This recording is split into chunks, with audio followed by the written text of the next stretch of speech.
plaisir de vous recevoir face à notre caméra parce que vous êtes intervenu dans ces journées européennes de la Société française de cardiologie. Et j'avais envie de vous demander d'apporter quelques commentaires avec quelques mots de recul sur les suites de l'étude de SPRINT. On en a beaucoup parlé et je suis sûr qu'il y a beaucoup à dire encore. Alors effectivement, l'étude SPRINT, elle a été publiée en novembre 2015. Donc, qu'est-ce qui s'est passé au cours de l'année 2016 concernant SPRINT? Plein de choses parce que SPRINT, c'est vraiment un électrochoc dans le domaine de l'hypertension. C'est un électrochoc parce que SPRINT, c'est une étude qui ressemble beaucoup aux patients que nous prenons en charge, même en France.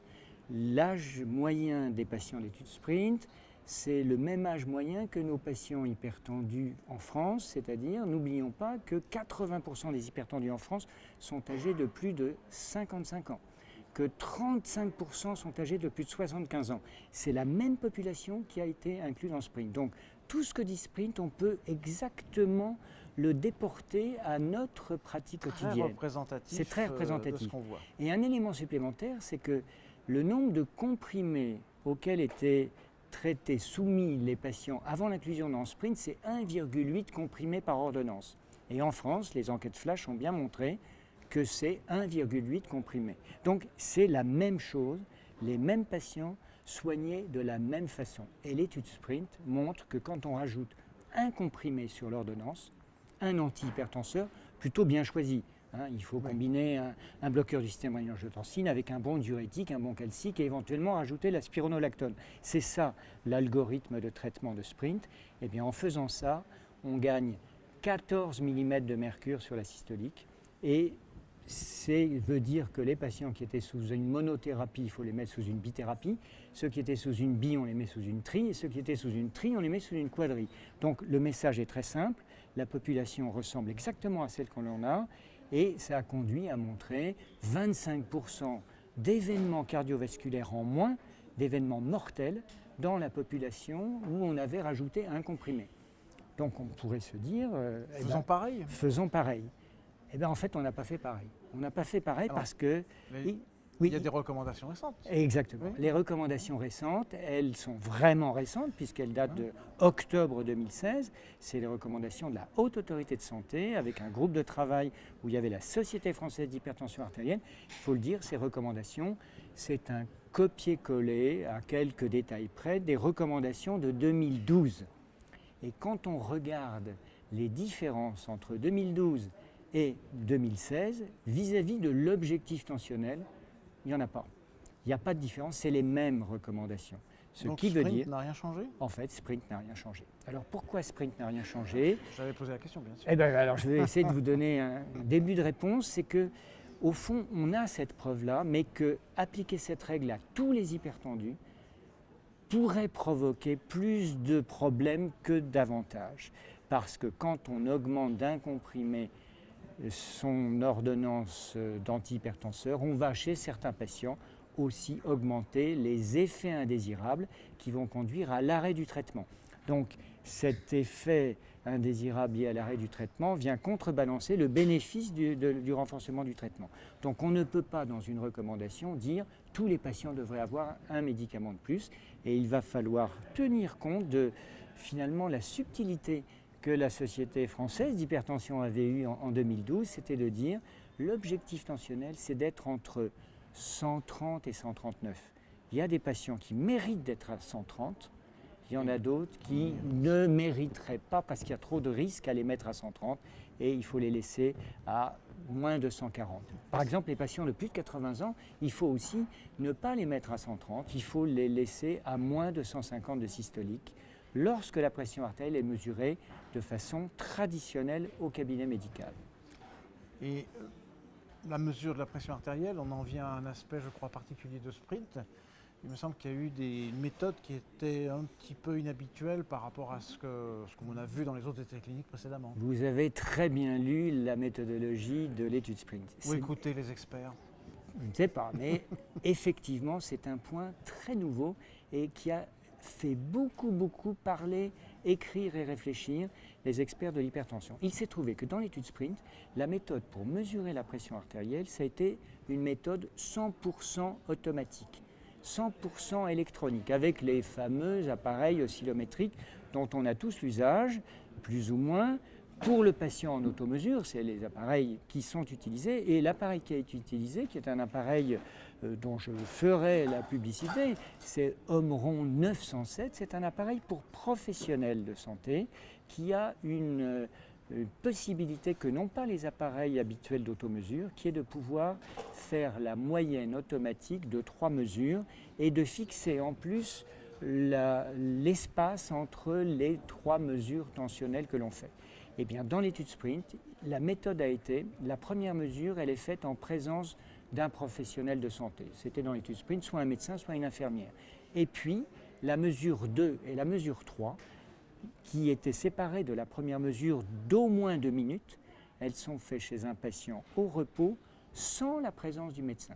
En anglais, il l'appelle « unattended blood pressure measurement ». Ça veut dire que c'est vraiment un patient au calme. Personne ne regarde, il est détendu, il est au calme, et cela va conduire à observer qu'en moyenne, les chiffres obtenus par cette mesure clinique à la consultation dans SPRINT sont 10 mm de mercure plus bas que les mesures obtenues par les autres protocoles avec appareil automatique. Ça nous rappelle quelque chose comme valeur?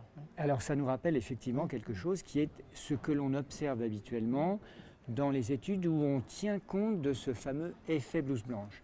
Cet effet blouse blanche, c'est à peu près en moyenne 10 mm de mercure. Ça peut être beaucoup plus, mais c'est en moyenne 10 mm de mercure.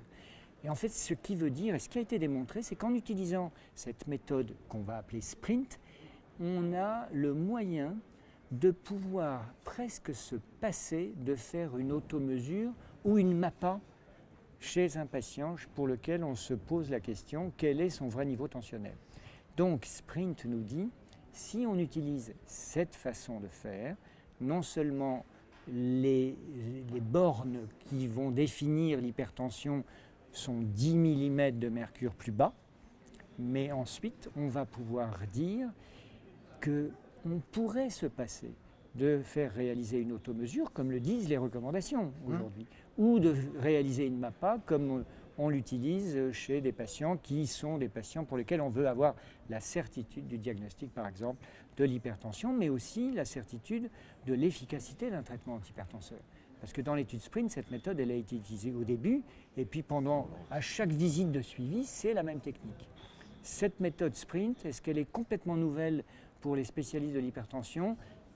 Non, parce que moi qui suis un ancien élève de l'hôpital Broussais, c'est là qu'on m'a appris à m'intéresser à l'hypertension. Joël Ménard, qui a dirigé le service d'hypertension pendant plusieurs décennies, avait mis au point cette technique-là dans les années 75. Donc moi j'ai toujours fait comme ça à ma consultation. Ça nécessite une coopération impersonnelle, une pièce séparée du box de consultation, mais il est probable que peut-être SPRINT aura, auprès d'un certain nombre de professionnels de santé, sera l'occasion d'un déclic en se disant vraiment, il faut que je mesure différemment la pression artérielle pour pouvoir appliquer les résultats de l'étude SPRINT. La réaction de l'HAS a été relativement rapide. Est-ce qu'il y a d'autres pays qui sont partis sur la même piste? Alors, concernant les objectifs tensionnels, les recommandations après SPRINT n'ont pour l'instant pas, à ma connaissance, il n'y a pas eu de mise à jour des recommandations nord-américaines parce qu'elles étaient toutes récentes. Des recommandations européennes, pas encore. Le seul pays qui a tenu compte de SPRINT parce qu'il met à jour ses recommandations en ligne, ce sont les Canadiens. Et les Canadiens n'ont pas non plus voulu proposer pour tous les patients un objectif plus bas sur les arguments qui sont les mêmes que ceux qui ont été analysés. Mais pour parler des Canadiens, vis-à-vis de la mesure tensionnelle, au Canada, quand vous êtes médecin généraliste depuis l'année 2010, vous êtes tenu à mesurer la pression artérielle selon la méthode SPRINT. Car un des grands promoteurs de cette méthode est un médecin canadien, le professeur Myers, qui a publié depuis une quinzaine d'années tout un ensemble d'arguments pour dire qu'on prenait mieux en charge les patients lorsqu'on mesurait la pression artérielle de cette façon qu'avec la méthode traditionnelle. Et le choix de ne pas changer les objectifs, finalement, on aurait pu dire que c'était peut-être matiné par des considérations économiques qui... Non. Je ne pense pas. Non. Vous Non, savez, c'est pour ça que je voulais regarder dans d'autres pays. Je vais vous dire, si on parle d'économie, aujourd'hui, l'hypertension artérielle, elle est sortie du scope de la maladie qui coûtait très cher. Pour une raison simple, en France, par exemple, en 2017, tous les médicaments seront génériqués, sauf un. 2017, qu'est-ce qui se passe par rapport en termes d'économie et de dépenses? Il y a 10 ans, les dépenses de médicaments antihypertenseurs, c'était 2,2 milliards en France. En 2018, les dépenses de médicaments antihypertenseurs seront aux alentours d'1 milliard, 1,2 milliard. Donc on a gagné 1 milliard, entre guillemets, en ayant cette politique voulue du génériquage de tous les médicaments antihypertenseurs.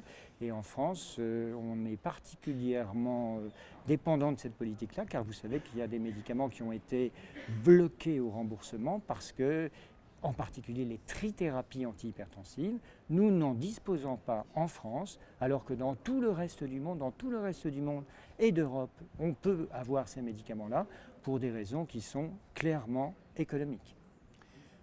Le temps nous est un petit peu compté, donc je suppose que vous avez encore plein de choses à dire sur la TuneSprint qui quand même a généré énormément de choses. Je reviendrai. Mais on reviendra, on se reverra et puis on fera après 18 mois, 36 mois, etc. Et on fera du vrai long terme et donc il me reste pour l'instant à vous remercier d'avoir accordé à Cordiam cette interview. Merci beaucoup. À bientôt.